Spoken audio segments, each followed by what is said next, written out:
Hey, what's up, man? It's your boy unny Dee, H-Chime, unny Dee, Creep City Sunny, whatever you want to call it. And I'm rocking with Let's Chat with Courtney Hall. Yes, sir.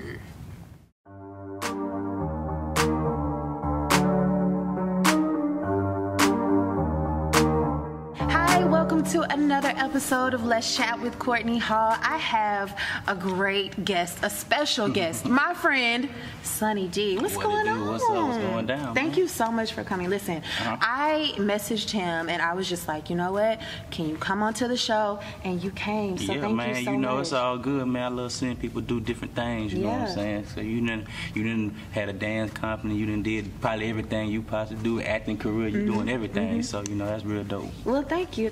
So let's go ahead and get right into the juiciness. Okay, so you have a hip-hop musical that released December 2018. It's called Creep City the Movie. Talk to me about that, because it's amazing. Well, it wasn't a movie at first. It kind of turned into a movie. It actually is a compilation of music videos with acting in between and the same actors coming back, making it a little more suspenseful. I got the inspiration from meeting O'Shea Jackson Jr. out there in LA. When I first visited LA, I bumped into him. And he gave me the inspiration to keep it going. So you bumped into him just randomly? No, I actually had a friend out there named Rhea. She moved out there, and I guess she was at the same nightclub or something. And she ended up telling me just to wait here. And she ended up telling him that I was outside, and he came up to me, and I was like, whoa. Oh my goodness, wow. And it was dope. And after that experience, I just came back to Houston, and I haven't looked back since. Wow. Yeah, for sure. So how was it actually filming the movie or different videos? Like, was it hard? Because you had a lot of people. Yeah. I was in the movie / videos. That was dope. I love your part. Yeah. But how was that? Because you had to manage a lot of different people. Did you have assistants? Did you? Okay. I actually didn't have assistants, management, or anything. Everything was done through me. So I didn't think anybody could understand what I was trying to do until I actually did it. You know what I'm saying? And I was on a time schedule. I was on my own time schedule. So getting it done, it was very hard, but it was very worth it. You know what I'm saying? I want to say that me being able to write it, co-direct it, and do everything as far as casting, because the casting was real selectively. I really had looked at everybody's profile before I put them in it. Okay. You know what I'm saying? So you were really basically they had to have real talent in order to be in a movie. Talent, possibly a fan base, and just ambition. So that's really what it was. Wow. So are we gonna get to see the movie again? Yes. People are eager right now. I know normal movies come out right after they drop, but this being an independent movie, I'm making sure that I package it up the right way. Yeah.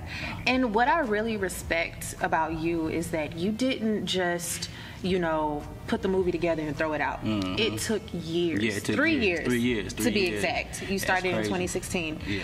So, talk about that, because it explains a lot about you. You're not in a rush to do anything, and you want quality. Well, I looked at the timing as a marketing plan, and I said I was going to at least do a chapter a year.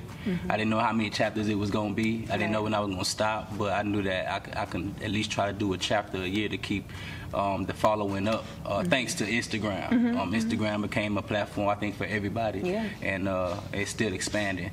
And once I got in my head that, I'm going to stop it at 5. So I have to compress it. So I actually did 2 chapters in 1 year, which is 2 and 3. How was that? Because you had to do 2 chapters in a year. It was actually fun. Okay. Was it really fun? It was fun after it was done. Okay. But when I'm actually shooting and managing everybody, like I said, it's not easy to show everybody your vision before it even happens. And I wanted to make sure that what I just did with the Creep City movie had never been done before, and it had never been done before. It hasn't. No. Getting the timing right, getting the locations was a big thing, because locations were normally booked by the hour. So the hour I had to make sure everybody was there, atmosphere, doing all that. It was definitely this a blessing that it all came together, because I didn't know how any of it was going to go. Right.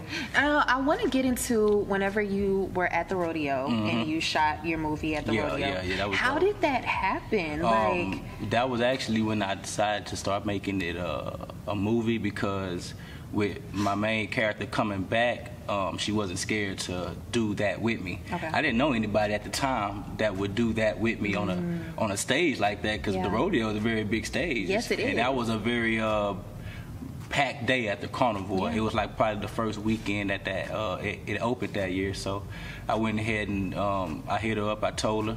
And I actually ended up booking one of her models, because she has a model agency. Shout out to Victoria Monet. Okay. And we was able to just get there. We didn't have a script. I didn't write a script until chapter 4.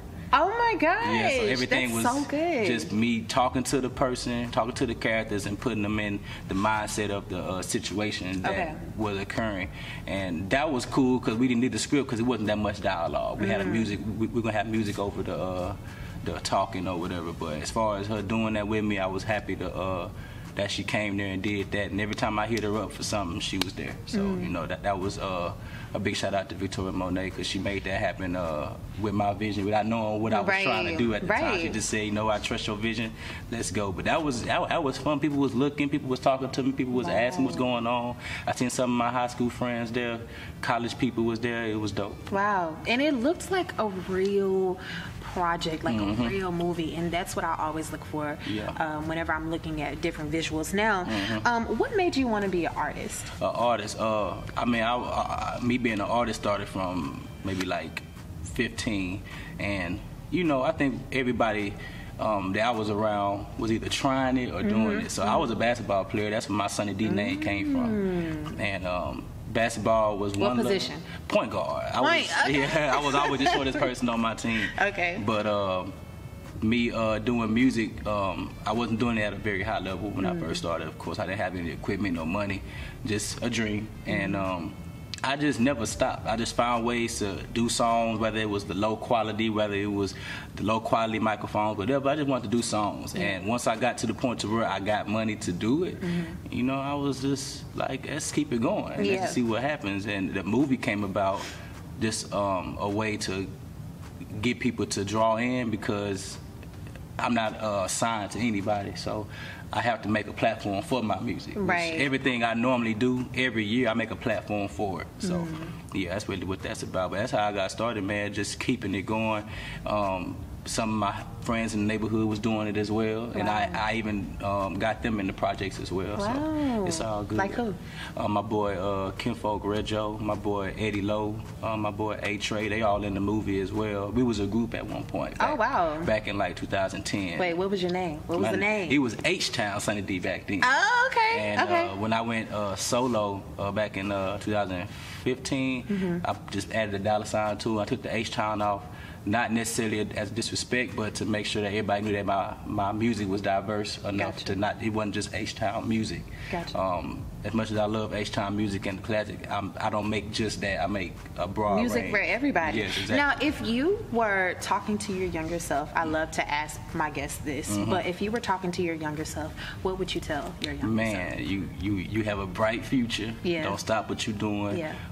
Be careful of the situations that you put yourself in. I ended up losing my scholarship in college because of being in the wrong place at the wrong time, and that brought me back to Houston. Yeah. And I just never looked back. So my life could have been totally different if I had finished school. Wow. But I got back to Houston. I still got in school, but it wasn't an actual university. But I was able to do classes every now and then, which is what I'm still doing. Yeah, yeah. And working at it, chipping away at the degree. But I would tell myself, just watch the situations that you put yourself in and your surroundings. Okay. So. Okay, I want to do a segment with you. It's called Explain That Photo. Yeah. I dive deep into your Instagram. Oh, man. Get some pictures. Yeah. And then you have to explain it, okay? So it's going to be up on the screen for you all, and I'm going to show you via my phone. Gotcha. That's dope. That's dope. First photo. Are you ready for this? Let's do this. Let's do this. Well, you kind of already talked about this one. It's with O'Shea Jackson. Okay, so explain that.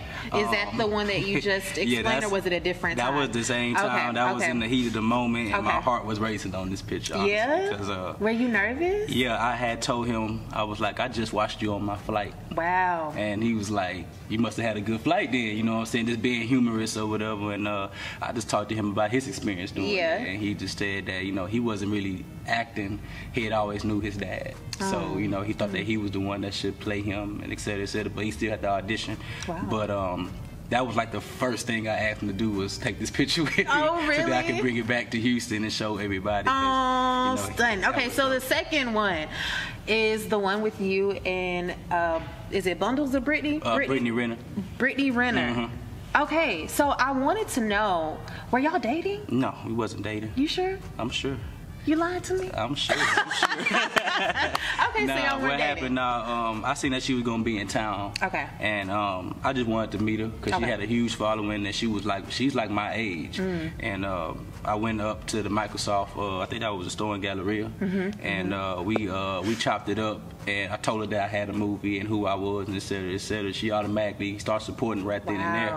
And she told me the same thing: don't stop. That's dope. Like, you know, I don't know what people were doing independent. Things like that. I told her what my plan was with the movie, and that I was gonna reach it, and that was 2 years from today. And I reached my goal. Oh my gosh! Wow. But no, she was just real cool, and the way she markets herself and her team and all that, it's a lot of stuff behind the scenes that she has going on, and I seen that, and I just want to acknowledge that to her. Wow. Yeah, so that was dope. Thank you for explain that photo. And thank you so much for coming to Let's Chat with Courtney Hall. It's all good. When can we expect new music? New music is coming out the end of next month. Okay. I got a LP called Sweet 69. It's going to be a visual EP as well, not similar to the Creep City movie, but it's going to be separate videos. I'm going into more music videos rather than just the acting. Okay. So I'm going kind of back a little bit because I ain't had a music video in a while. Back to basics, exactly. Yeah. And as far as films, I do have another film that I'm working on. I'm working on a fictional secret agent film. Oh. And, I'm gonna be doing all kinds of stuff with that, but I'm stepping back a little bit and getting behind the scenes. Okay. Unny Dee, please tell us, where can we find you? I'm normally on Instagram, so that's where you can find me at Creep City Sunny. And if you want to look up my catalog, just go to YouTube or Google and type in $ for the S, Unny Dee with 2 E's. And everything should pop up from there. And my website is www.sunnyd.net. And that's with 2 E's as well. And you're going to find out some stuff. All right. That's what we want to do. We want to find out some stuff. Yeah. Well, thank you again for coming. And thank you all for watching another episode of Let's Chat with Courtney Hall. Yeah.